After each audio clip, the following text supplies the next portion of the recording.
We are very happy to announce that His Holiness Sri Swami Medhananda Maharaj, a monk of Sri Ramakrishna Mission, who is based in RK Mission Center, Hollywood, USA. He has very kindly visited our ashram. He is now in our present in Satsang. He is present here. We are very happy, and also we extend to him a very hearty welcome to our ashram. And Swamiji Maharaj is a monk from Sri Ramakrishna Mission Order, who is currently based in RK Mission Center at Hollywood, USA. He is an academic philosopher, currently serving as Senior Research Fellow in Philosophy at the Vedanta Society of Southern California, and also at the Hindu Chaplain at both the University of California, Los Angeles, and also the University of Southern California.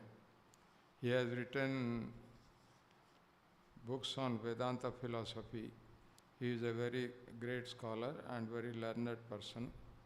We are happy, and his lectures on YouTube are widely followed by seekers from all over the world.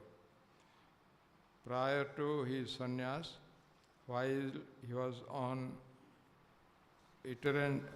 itinerant life as a brahmachari, he had stayed in our ashram, our Shivananda ashram, for 3 weeks in the year 2010. He is very fond of visiting our ashram, especially to attend the Arati in Sri Vishwanath Mandir and at Sadgurudev Swami Shivananda Maharaj Samadhi Shrine.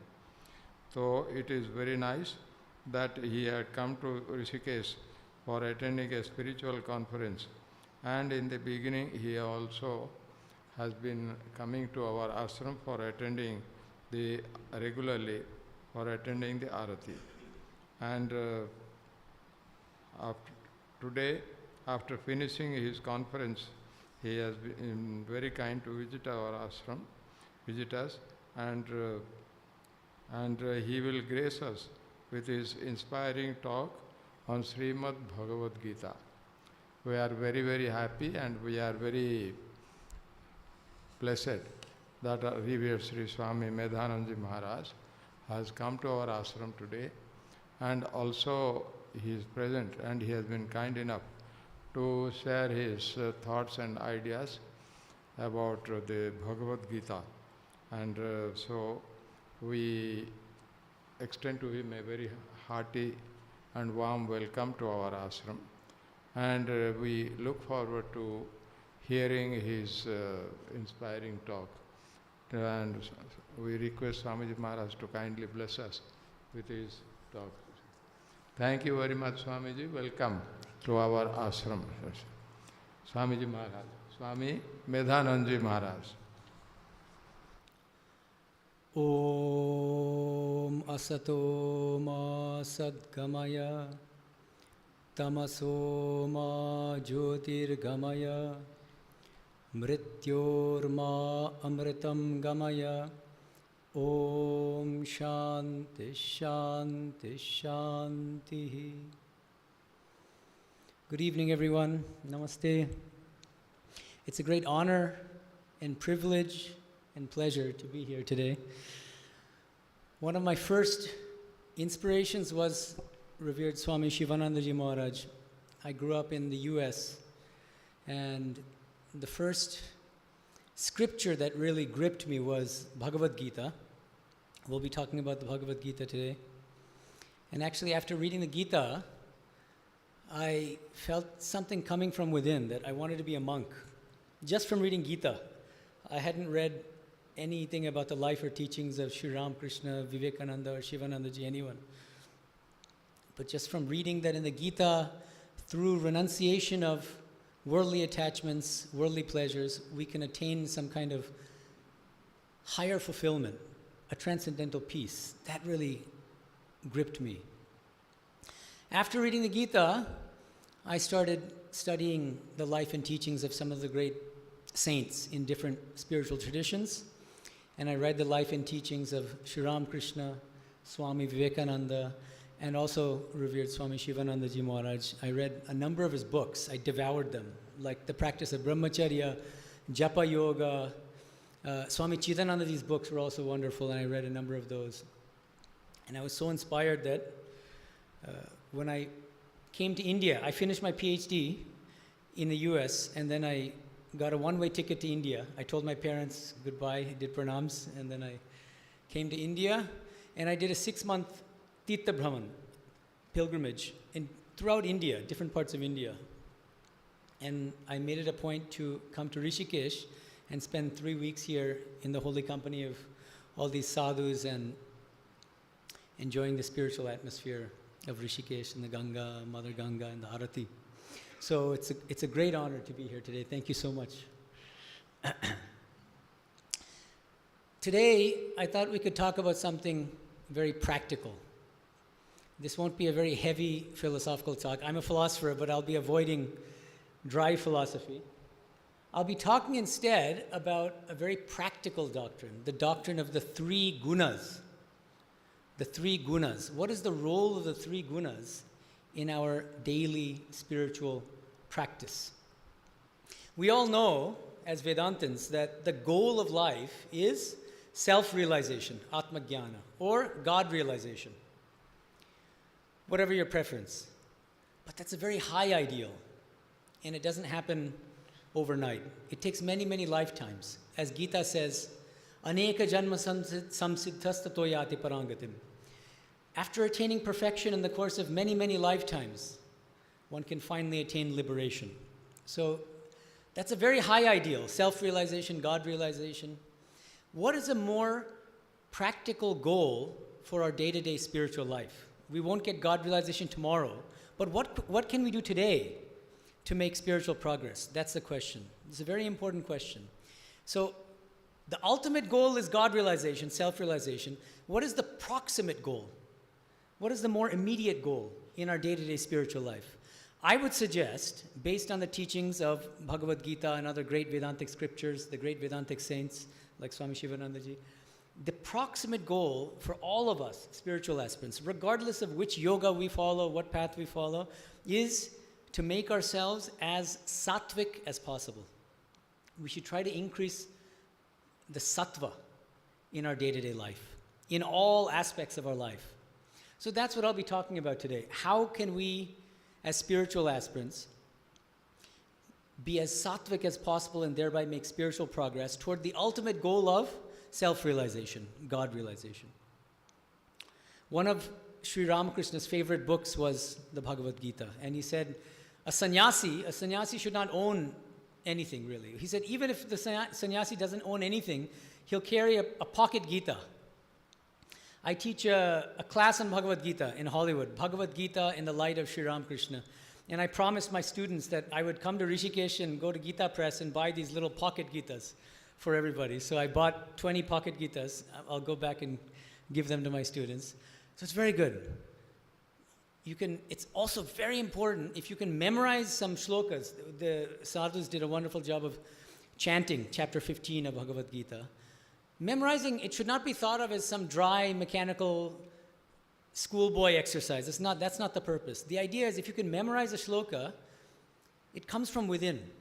And Swami Brahmananda Ji, he was the first president of the Ramakrishna mission, the spiritual child of Sri Ramakrishna. He would say, when the mind comes down, the best thing you can do is recite some verses from the Bhagavad Gita, some shlokas from the Bhagavad Gita, because immediately the mind will be elevated. And if you memorize some nice shlokas, you don't have to open a book, it'll come from within in the right circumstance. So I always keep a pocket Gita with me. It's very inspiring. One thing that's so wonderful about the Bhagavad Gita, at the end of the recitation of chapter 15, you notice there's a thing called the colophon. Om Tat Saditi Srimad Bhagavad Gita Su Upanishadsu. Then Brahma Vidyayam Yoga Shastre. Bhagavad Gita, it's both Brahma Vidya, the science of Brahman, It's a theoretical spiritual treatise. At the same time, it's a yoga shastra. It's a very practical spiritual manual. So it combines beautifully theory and practice, philosophy, the highest philosophy, with the most practical teachings. And the doctrine of the three gunas is one of the most practical doctrines you'll find. And in the Bhagavad Gita, you'll find Bhagavan Krishna talking about these three gunas in many, many places, especially in chapters 14, 17, and 18. So we'll be looking at what the Bhagavad Gita has to say about these three gunas. What are these three gunas? How do they manifest in our day-to-day life? Why is it so important for us as sadhakas, as spiritual aspirants, to understand the workings of these three gunas? First of all, the term guna, it's been translated in many different ways into English. One of the most common is qualities, the three qualities. I don't like that translation so much. I prefer the translation energies, the three energies in spiritual life. One thing I like about the translation energy is that energy, like in physics, E equals mc squared, energy can manifest in different forms. Exactly like that, these three energies of sattva, rajas, and tamas, they can manifest in our day-to-day behavior, in our day-to-day lives in many different ways. So these are fundamental energies that manifest in different ways. So what does this tamasika guna, this tamoguna, this lowest of the three energies, how does it manifest in our day-to-day life? As things like laziness, procrastination, sleepiness, lethargy, dullness, being late to appointments. This is very common. These are tamasic, getting very angry. Rajas, rajoguna. This rajas manifests, this energy of rajas manifests as hyperactivity, always being a kind of busybody. I have to do this, I have to do that.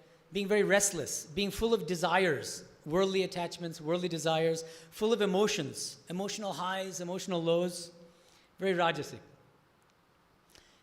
Having a lot of ambitions. I want to do this, I want to do that, I want to achieve this, I want to be great, I want name and fame. This all comes from rajas. And being very egoistic also.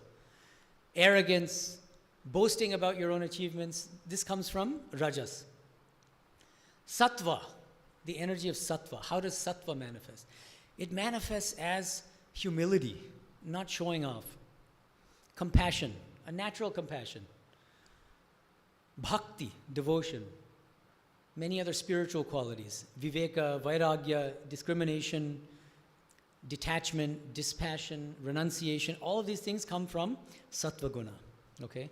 So that's why the proximate goal in spiritual life is to become as sattvic as possible. Okay. Of course, when we read the scriptures like Bhagavad Gita, we know that the goal is to transcend the three gunas, becoming trigunatita, going beyond the three gunas, including sattva. So many of us think, who cares about the three gunas? We want to go beyond the three gunas. It's not so easy, and it's not so simple. Most of us are stuck at the level of tamas and rajas, some combination of tamas and rajas. So the first priority in spiritual life is to become sattvic. And then, when we become very sattvic, what happens? The mind itself becomes the guru. And that sattva guna will point beyond sattva. Sri Ramakrishna, he used to tell these beautiful stories to explain these very lofty spiritual teachings. So one of my favorite stories, he says, the story of the three robbers. Many of you probably are familiar with it. There's a wealthy gentleman walking on a street. These three robbers capture this poor fellow. The first robber says, we've taken his money, now let's kill him. Let's murder him. We don't need him anymore. And if we let him go, he might tell the police, so let's kill him. That first robber is tamas. It destroys. It binds you to this world of samsara.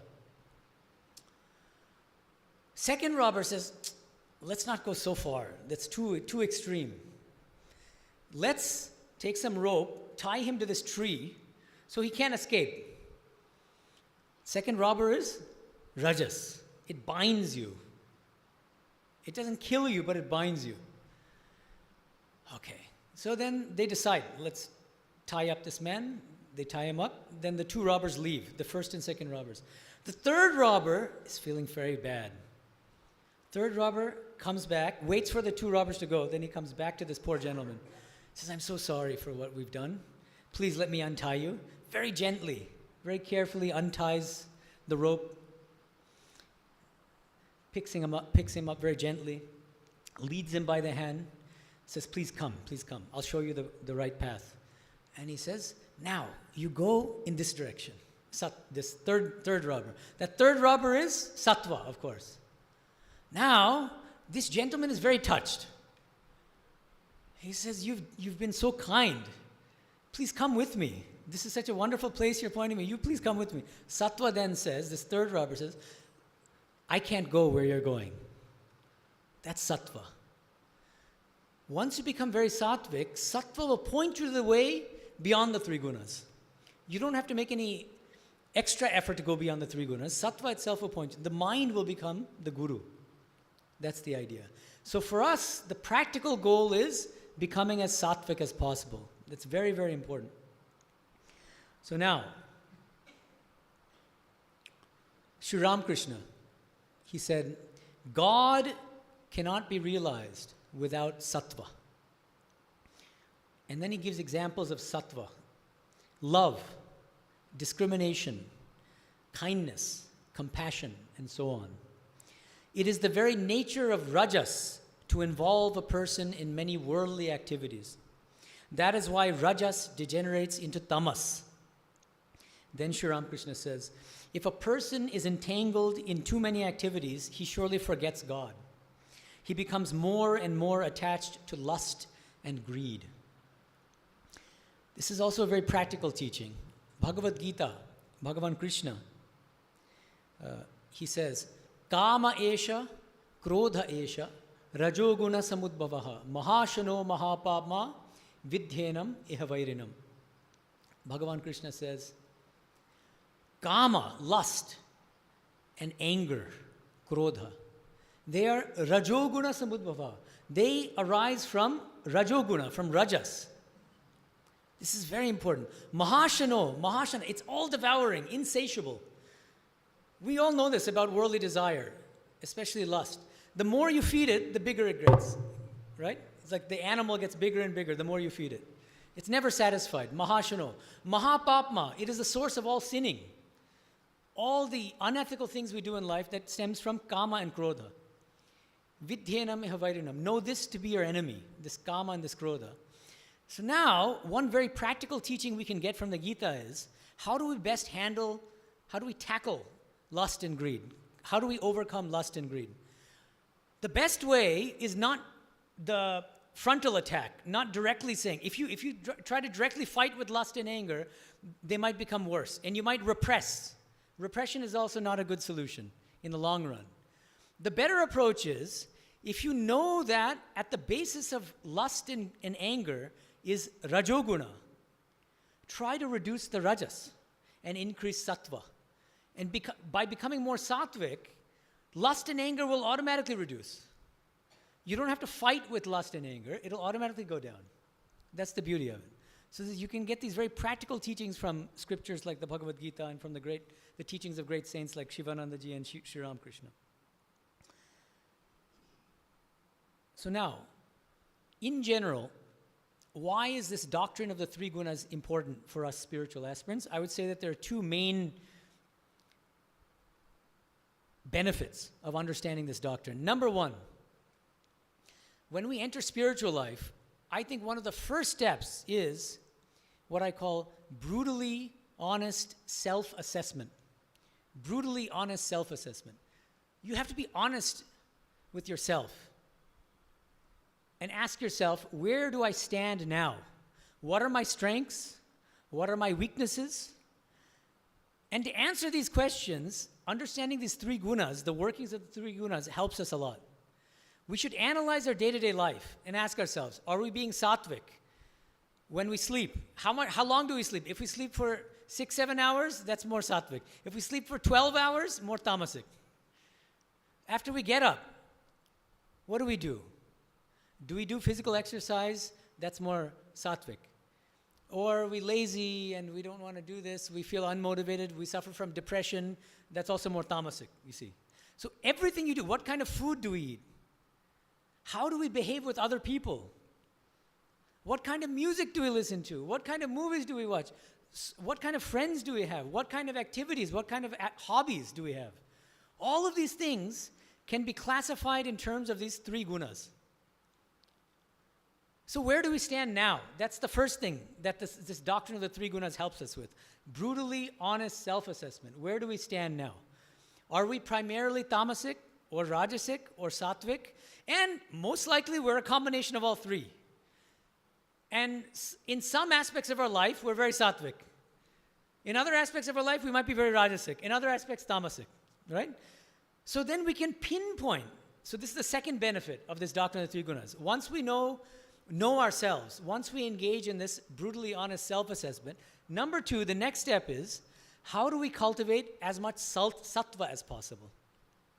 And this doctrine of the 3 gunas can help us to pinpoint these specific weaknesses in our spiritual life, in our day-to-day life.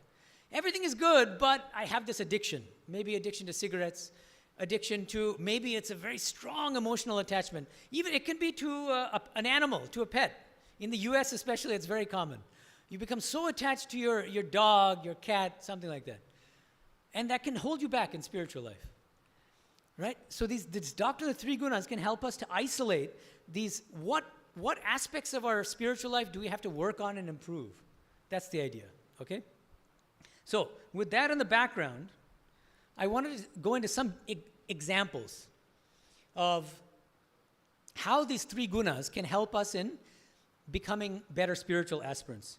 In Bhagavad Gita, chapter 17 and 18, Bhagavan Krishna it classifies many different kinds of behavior and different kinds of activity in terms of the 3 gunas. So in chapter 17, Bhagavan Krishna talks about Shraddha, faith. 3 different kinds of faith. Sattvika Shraddha, Rajasika Shraddha, Tamasika Shraddha. Food. We'll talk about it a little bit later. It doesn't talk about Sattvika food, Rajasika food, Tamasika food, but Sattvika people. What kind of food do Sattvika people like? What kind of food do Rajasika people like? What kind of food do Tamasika people like? So this is also discussed in chapter 17. Sacrifice, yajna. There's Sattvika yajna, Rajasika yajna, Tamasika yajna. Charity. You might think charity must be sattvic. It's a very noble thing, helping the poor, serving the poor. That can also be tamasic. It can also be rajasic. It can also be sattvic. So even some very seemingly spiritual things can also be done in a more tamasic and rajasic way. Okay, we'll talk about what that looks like. And there are many other examples in the Bhagavad Gita. I won't go through all of them. That'll take me too much time. And many of you probably know a lot of them. But I'll talk about some of them. And happiness, that's another important one. 3 kinds of sukham, happiness. Sattvika sukham, rajasika sukham, tamasika sukham. We'll talk about that later. So, the other thing to keep in mind here is, this doctrine of the 3 gunas, another thing that's really nice about it is that it's expandable and it's customizable. You can adapt it to the present day. Now we're in 2025. And there are new problems and new challenges because of the internet, because of social media, because of artificial intelligence. There's so many temptations and so many things that didn't exist 1,000 years ago. And the 3 gunas can apply there too. And we can talk about that as well. So first, let's talk about spiritual practice. Any kind of sadhana. In Vedanta, of course, there are 4 main yogas. Bhakti yoga, the yoga of devotion. Karma yoga, the yoga of selfless action. Raja yoga, the yoga of meditation based on Patanjali's Yoga Sutras. And Jnana yoga, the path of knowledge. Right? So these are the 4 main yogas. But as Bhagavan Krishna points out, as Sri Ramakrishna points out, as Shivanandaji points out, you can engage in these sadhanas, in these yogas, in different ways. If you're very sattvic, when you engage in any of these spiritual practices, you will be doing it with full sincerity, full enthusiasm, and with great concentration of mind, with one pointed focus, ekagrata. If you engage in those spiritual practices, but in a more rajasic manner, what does it look like? It means there's a little bit of ego there. And there may be some desire to show off. Yeah, I joined in long back in 2010 in Belur in West Bengal at Vivekananda University. And I would go to Mangalarati there in Belur. It's at 4 in the morning or 4:30, depending on the time of sunset. And there are hundreds of sadhus. It's a wonderful sight to see hundreds of brahmacharis and sadhus sitting together early in the morning in Brahma Muhurta, meditating. And we have many young brahmacharis joining. And I think Swami Atmapriyanandaji had come here several times. So he tells the story. He says, because he's been a monk for so many years, he's seen so many brahmacharis come and go. He says, one danger when you're meditating with hundreds of sadhus together, and there are, of course, many sadhus here also. He says, one danger is, in Bangla, there's an expression, life dekhano, showing off the life, showing that you're very spiritual, instead of living the life. You see, that's why Sri Ramakrishna used to say in Bangla, he said, Dhyan korbe mone bone okone. You should meditate either, what? Mone, in your own mind, in the privacy of your own mind. Nobody else will know whether you're meditating or not, what you're thinking about. Kone, in the corner of a room, not in the center of the room, so that you're not the center of attention, you'll be in the corner of a room. And bone, in a forest, in a secluded forest. What's the idea? The idea is, the more sattvic you are as a spiritual aspirant, the less interested you are in showing to others what you're doing. So in Belur where there are hundreds of sadhus sitting there, what can sometimes happen, especially with these younger brahmacharis, is they're meditating, but they'll open their eyes and look next to them like this. How long is this other brahmachari meditating? Oh, see, I can sit for 1 hour. This brahmachari can only sit for a half hour, you see. And that can become a source of ego. I can sit longer than these other brahmacharis, this and that. It's very dangerous. So even a spiritual practice can become a source of ego. This is the profound teaching of the Vedantic scriptures like the Bhagavad Gita. You have to be very careful. Even when you're doing japa, dhyana, puja, bhajan, arati, so many things. It can be done in a sattvika way, rajasika way, tamasika way. If I'm doing japa and I'm very tamasic, what does it mean? It means you fall asleep. And it becomes very mechanical. I'm repeating the mantra, but there's no feeling behind it. I'm just doing it. Rajas, if I'm very rajasic while doing the japa, the mind is distracted. It's going in 100 directions. I'm not thinking of God. I'm thinking about what will I eat tonight? Why did that person say that to me? This and that. Full of distractions. The mind is distracted. And there might be some desire for showing off. Sri Ramakrishna would say, the sattvika bhakta, the sattvika spiritual aspirant, is the one who engages in spiritual practice in the middle of the night inside his mosquito net. In India, we need mosquito nets in most places in India. Inside the mosquito net, everybody else thinks this person is sleeping. But the person is quietly doing spiritual practice, and nobody knows. Now, the Rajasika spiritual aspirant, Sri Ramakrishna says, this is the person who will wear showy clothes, wear a rudraksha mala, have some gems strewn, so to attract more attention. Look at how beautiful my rudraksha mala is. And you'll pray in front of other people so that other people will be very impressed. He's a very spiritual person. This is another danger. Don't think that just by doing japa dhyana that you've escaped from ego. Spiritual practice itself can become a source of ego. Even the Girva can be a source of ego. This is something that Brahmanandaji was speaking to Premanandaji, two of the direct disciples of Sri Ramakrishna. And they're wearing Girva. And I think Brahmanandaji turned to Premanandaji and said, isn't this Girva also a bondage? And Premanandaji said, yes, but we have to be careful about it, but it's also for Loka Sangra. It's to set an example for others. And Holy Mother, Sharada Devi, she used to say, this ochre cloth, it acts as a dog's leash. It reminds us, wearing it, of the ideal, the spiritual ideal. That's the idea. But we always have to be careful about ego and the way that ego can creep in. Whether you're householder, devotee, monk, doesn't matter. A yogi in a cave, ego is dangerous in all walks of life, in all circumstances. So, in Bhagavad Gita, like Sri Ramakrishna, this is, of course, Sri Ramakrishna loved the Bhagavad Gita, and one of the teachings is in chapter 17, verse 18, Satkara mana pujartham tapodambhena chevyat kriyate tadeha proktam rajasam chalamadhruvam. Tapas, austerity, can be engaged in sattvically, rajasically, or tamasic. Again, austerity seems like it's a very good thing. It's inherently spiritual. But if you do it in a very tamasic way, it's like a kind of self-torture. You're torturing the God who is in your heart.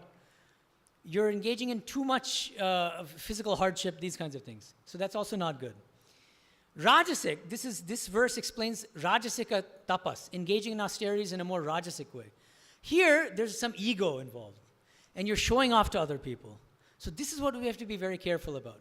When we engage in austerities, we should avoid showing off to other people. We should be careful about the ego. Now, another big question, how do we interact with other people in our day-to-day life? We have so many relationships. Even as monks, we relate to other people. So if you're a householder, you'll have a spouse. What's your relationship with your spouse like? Is it sattvic? Is it rajasic? Is it tamasic? If you're very tamasic in your relationship with your spouse, you neglect each other. You do whatever you want, I'll do whatever I want. This is also not good. If you're rajasic in your relationship with your spouse, you're very emotionally attached on both sides. There's too strong of an emotional attachment. In psychology, this is called unhealthy codependence. Unhealthy codependence. You can't live without the other person. If that person is away for a few days, you become restless and you cry and you have to be on the phone with them all the time. This is rajasic. And there's a lot of emotional drama in the relationship. Emotional highs, emotional lows, a lot of crying and shouting and yelling and fighting and all. This is rajasic. If you have a sattvic relationship with your spouse, then there won't be so much of this clinging. There won't be so much of this emotional attachment. You see, there was a Christian writer named C.S. Lewis, a very famous Christian writer. Some of you may have, or at least familiar with his work. One of his books is called Four Loves. And he distinguished romantic love from the love of friendship. And he said that the love of friendship is one where you are side by side with the person. And in this romantic love, you're face to face. You're facing the person. You forget about the rest of the world. That's the source of rajas, you see. But even in your relationship with your spouse, in your marriage, you should try to bring some sattva into the marriage. Try to be side by side with your spouse. That's why when householders would visit Sri Ramakrishna, they would ask him for advice, and he says, it's fine that you're a householder, it's okay that you married, but after having one or two children, try to live with your spouse like brother and sister. Try to make your marriage more and more sattvic. That's the idea. Okay. Now, many of you have children. Parenting. You can be a sattvic parent, you can be a rajasic parent, you can be a very tamasic parent. What's a tamasic parent look like? What is tamasic parenting? Neglecting your children. Do whatever you want. I don't care. It's very bad. And then the kid will be, later on, the child will grow into something usually not very good. Neglectful parenting, that's tamasic parenting. What is rajasic parenting? Rajasic parenting is you hover over your child. In the US, this is called helicopter parenting. Helicopter parenting. Because you're always hovering over your child, you're breathing down your child's neck, you have to do this, you have to do that. You micromanage your child. And you try to mold your child in your own image. I am a scientist, I want my child to be a scientist. You have to be a scientist. Because that's the only valuable, that's the only good career. You see, this comes close to home because my father was a mechanical engineer. My mother was a scientist. Bengali parents. Bengalis are especially obsessed with academics. So when I went to college, my father said, you have to study computer science. And I didn't want to. My heart didn't want it. But I was forced to, so I did. So I studied computer science. After 1 year, I changed to philosophy and English literature. And he was very angry with me, you see. But because of that, now I can study Vedanta. My academic research is now on Vedanta, on Ramakrishna, and these things. I'm very grateful. It's because I followed my heart. Many of you have seen the movie 3 Idiots. 3 Idiots is about this, actually, following your passion, your swadharma. One of the most important concepts in the Bhagavad Gita is swadharma. So that's also important. So, rajasic parenting.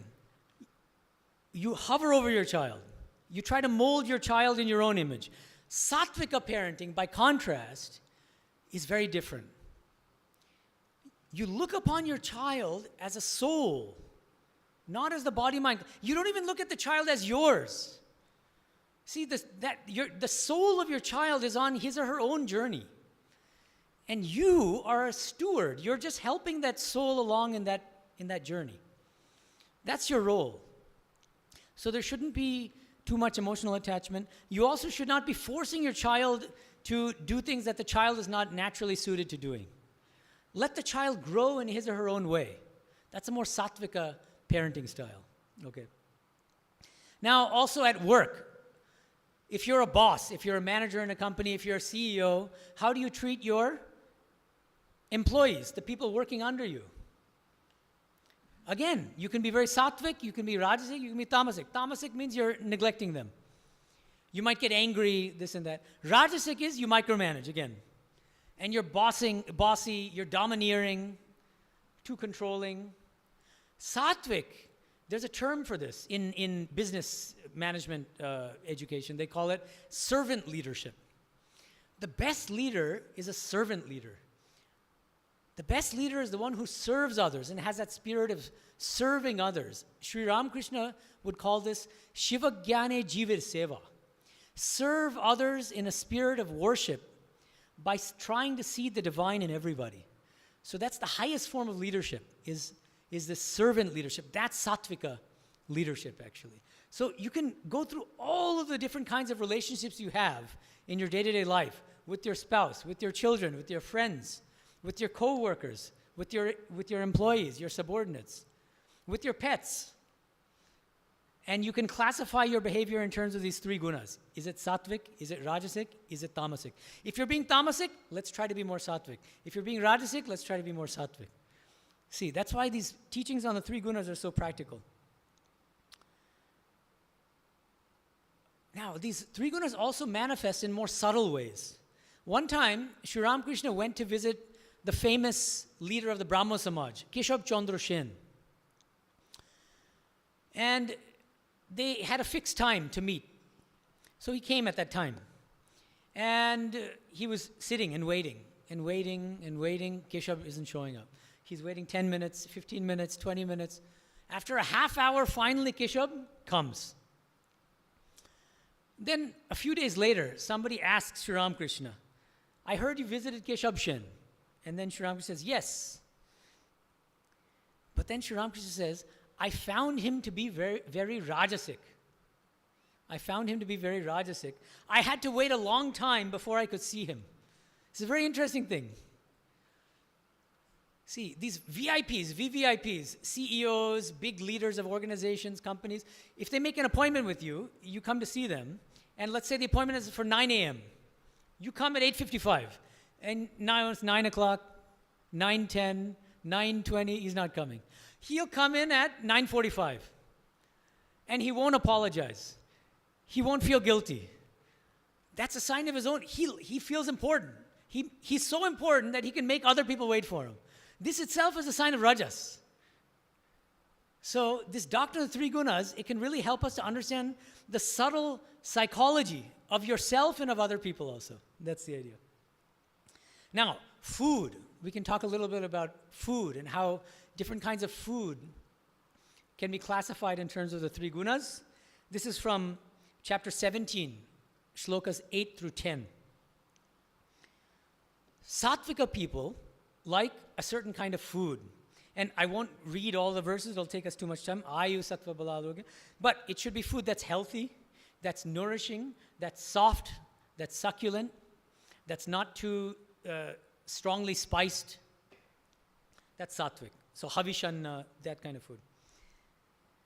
Rajasika people like food that's very strong in taste, very spicy or very bitter, very pungent, very sour sometimes. That's Rajasic people like that type of food. There's some people who are not satisfied with the meal until they're crying. They eat so much, they need so much spice, so much green chili that they're crying. Then now I've really eaten. They're very Rajasic. And Tamasic people, they like food that is leftover food from in the fridge for many days. They like this leftover fermented. One thing that I can't stand, maybe some Bengalis in the audience will know, panta bhat. Does anyone know panta bhat? Yeah, he knows panta bhat. Panta bhat is fermented rice, and you leave it overnight, and it starts stinking. And it's considered a delicacy in Bengal by some people, so panta bhat. So that's more tamasic. Different kinds of food. Now, one thing we have to be careful about is, don't become overly concerned about food. Food is important, because if you eat more sattvic food, you can increase sattva. But it's not the most important thing in spiritual life. And food itself can become a source of ego. Especially if you're vegetarian and you think you're superior to other people who are non-vegetarian, this itself can become a source of ego. And nowadays there's another movement called veganism. This is more extreme than vegetarianism, no dairy products at all. So now the vegans feel superior to the vegetarians. The vegetarians feel superior to the non-vegetarians. And this game of ego will go on. This is also very dangerous. So we have to be careful about that. So Sri Ramakrishna, he would say, blessed is the person who feels longing for God, vyakulata, even though he eats pork. Pork is considered to be extremely unholy and inauspicious in Hindu culture. We all know that. But the person who can think of God while eating pork is much more blessed than the person who eats havishanna and whose mind is dwelling on lust and greed.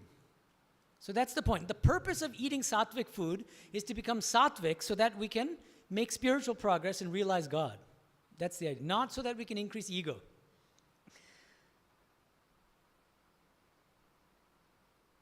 Happiness. Bhagavad Gita explains, it classifies happiness in terms of these three gunas. And this is very, very important for our spiritual life. This is chapter 18, shlokas 37, 38, and 39. We'll start with Rajasika Sukham, Rajasika happiness. Vishayendriya sanyogat yattat agrem ritopamam pariname vishamya tatsukham rajasamsrutam. Any kind of happiness that is based on sense gratification, the contact of sense organs with sense objects, is a form of Rajasika happiness, and they all have the same structure. In the beginning, they're like nectar. Wow, wonderful, full of joy. And in the end, it becomes like visham, like poison. All forms of instant gratification have this structure. In the beginning, it's very nice. Eventually, it becomes like poison. And in this day and age, I would say that this age that we live in now, this is the age of instant gratification, more than any previous age. Because of the internet, because of AI, because of so many things, we can get whatever we want, whenever we want, in whatever quantity we want. We have Amazon. 20 years ago, we would have to go to stores. We'd have to drive to this place, buy something. If we want to watch a TV show, we'd have to wait for, it comes once a week. Our favorite TV show, once a week. So we have to wait for Thursday. Now there's a thing on, now Netflix. Many of you know what Netflix is, right? Binge watching. Binge watching means if your favorite show is Seinfeld, something like that, you can watch 10 episodes in one day through Netflix. That's called binge watching. Binging means you eat a huge amount of food. You don't have to wait anymore, right? This is the age of instant gratification, and the irony is, we are less happy than we ever have been. We're getting everything we want, but we're not happy. That's, the Gita explains why. Thousands of years ago, Bhagavan Krishna explains why. Because in the beginning, it's very nice. In the end, it becomes like poison. There's another great Vedantic scripture, Bhagavata Purana, where there's a king named Yayati. He engaged in a lot of worldly enjoyments for many, many, many, many years. And then finally, he came to this great spiritual insight. He said, Na jatu kamaha kamanam upabhogena shamyati. Havisha Krishna vatmeva bhuye evavi vardate. Kama, desire, is never satisfied through enjoyment. Rather, if there's a fire and I'm trying to extinguish the fire and I throw more ghee into the fire, what happens? The fire will increase. Likewise, if I have a desire, the worst thing I can do is to try to fulfill that desire. Because once I fulfill it, as Gita Krishna says, mahashano, mahashanaha, It's insatiable. The moment I feed that desire, the desire will grow bigger. And then it'll take me more of that object of desire to fulfill that desire, but then the desire will get even bigger. That's why in another scripture, Vairagya Shatakam, Bhartrihari says, Satu bhavati daridro yasya trishna vishala manasi chaparitushte kortavan ko daridraha. That person is poor, daridra.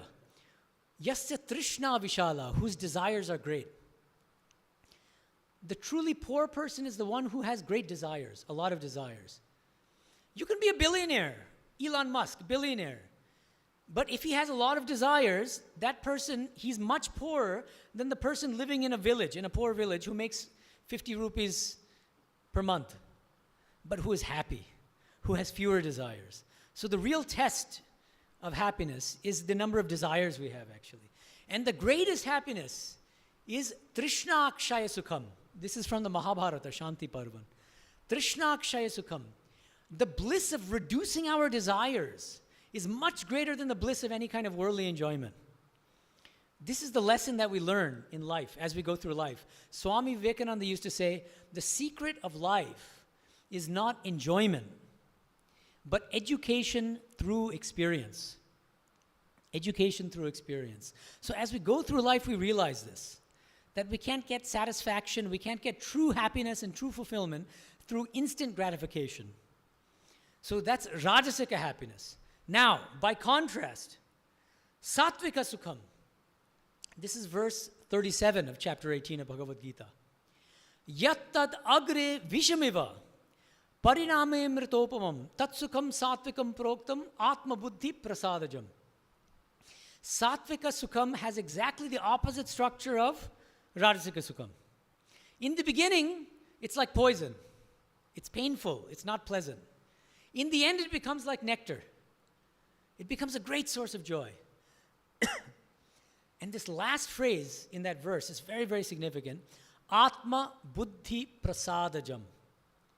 Sattvika happiness is born of the satisfaction of the higher mind, the buddhi, and the Atman, the soul, the eternal soul within us. So what this verse tells us is, Rajasika Sukham, Rajasika happiness and Sattvika happiness they're not different in degree. They're different in kind. They're qualitatively different forms of happiness. Why? Because Rajasika happiness gratifies the physical body or the mind. Sattvika happiness gratifies the deeper soul within. It satisfies the soul. That's very important, which means the more that we can find joy in Sattvika activities, the more Sattvika Sukham that we can bring into our lives, the more we gradually identify with that deeper soul, and we can break our identification with the body-mind complex. The source of all suffering ultimately is that we mistakenly identify with this body-mind complex. So the more we enjoy Sattvika forms of activity, Sattvika kinds of pleasure, the more we start to identify with this deeper soul within. And we can make more and more spiritual progress. So this is very, very practical for us. Most of us, we listen to music. But what kind of music do we listen to? This is not something we ask usually. Very tamasic music, it'll put us to sleep. Rajasika music, it'll be very worldly music. You know, most of these Bollywood songs and in the US, these pop songs, they have lyrics which are very worldly. Why did you break up with me? I love you. Why don't you love me? This, that, all this worldly nonsense. That's very Rajasic. If you like that kind of music, that'll make you more Rajasic. Right? Because it's talking about worldly things. You're going to be absorbing those worldly ideas, and you become more and more Rajasic. But if you're a spiritual aspirant, when you listen to music, listen to Sattvic music. Spiritual music. Bhajans, the kind of songs that are sung in the Shivananda Ashrama here. Beautiful bhajans. Classical music is also more sattvic usually, right? And in the West also, there's a whole genre called sacred classical music. Some of the great classical composers in the West were Christians, and they composed beautiful Christian music. That's also very sattvic. When you're in traffic, I saw that there's a lot of traffic here in Rishikesh. In Los Angeles, where I live, there's also a lot of traffic. And if you're stuck in traffic, Ask yourself, what do? Do you get angry? There's a thing called road rage in Los Angeles.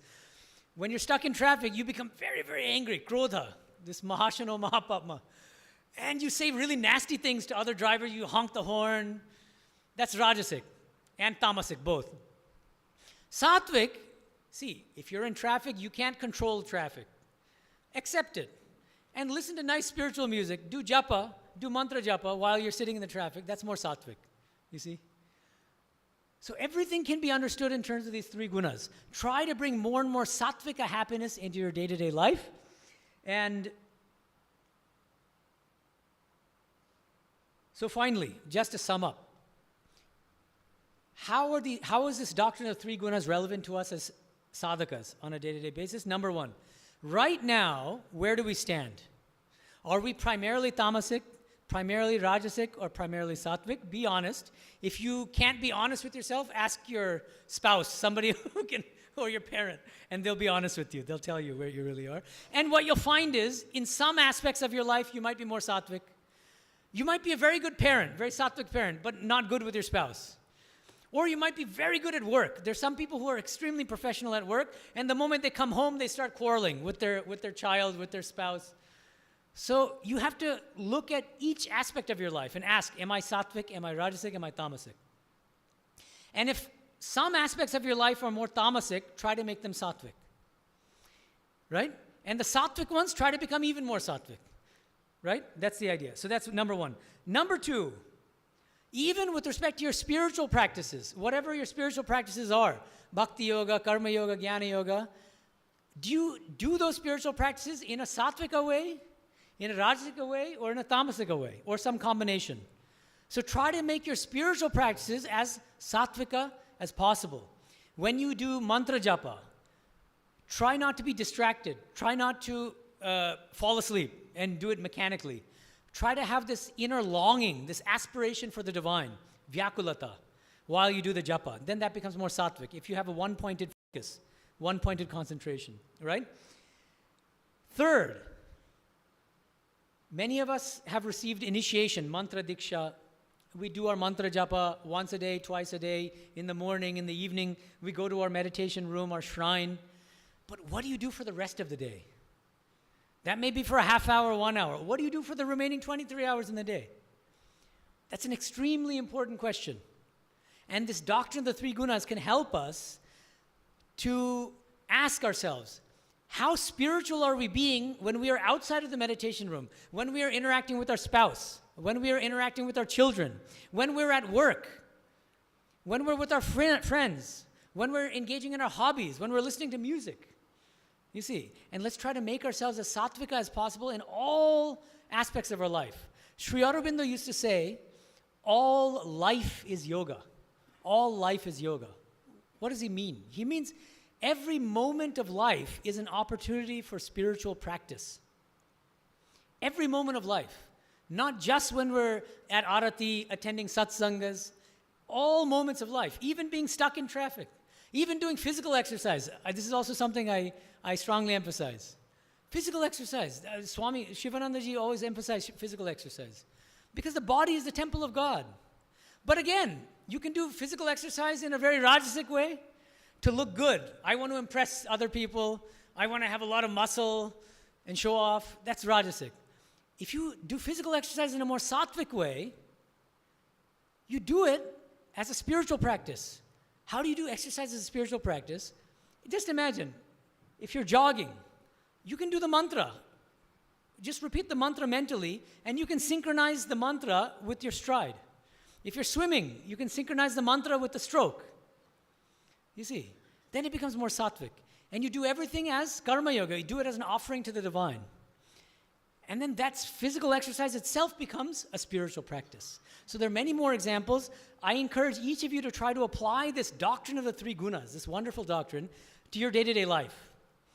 And let us pray to Swami Shivanandaji Maharaj that with each passing day, that we become more and more sattvic and ultimately attain the highest goal of life, which is self-realization. Thank you.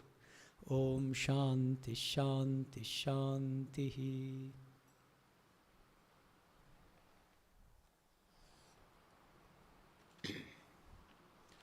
we are very, very happy, and we are also thankful to our revered Sri Swamiji Maharaj, Swami Medhananda Maharaj, for the excellent talk.